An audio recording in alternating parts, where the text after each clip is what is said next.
сабыр сақтау деген сөзді дұрыс түсінбейді бізде адамдардың көбісі. Сабыр сақтау деген бір сүмірейіп жүру деген сияқты түсінеді екен да бүйтіп.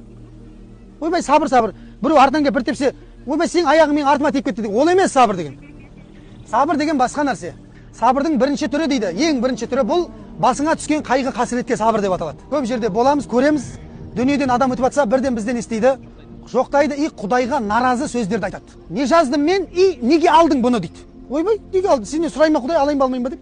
Сұрамайды ешкім. Әркімнің уақыт сағаты келгенде ол кетеді, болды.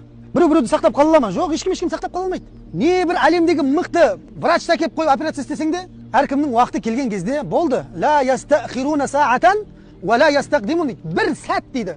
Біреулерге бір соңғы дем бұйырмай қалады деп ала алмай кетіп қалады. Бір сәт кешікпейді, бір сәт артық өмір сүрмейді ол дейді. Өзінің әркімнің белгілеген мөлшері келген кезде ол өтеді дейді. Сол адам өмірден өткен кезде бізде не басталады? Жоқтау бар, басқасы бар, жаңағы Құдайға айтатын ауыр, бұлардың барлығын шариғат рұқсат етпейді. Лайса минна ман латамал худуд дейді.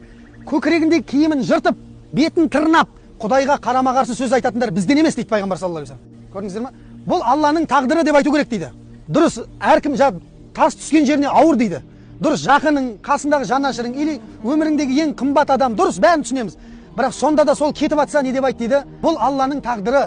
Біз бәріміз Алладанбыз, оған қайтамыз деп айт дейді. Болды. Ешкім мына дүниенікі емес. Абай атамды айтып тастаған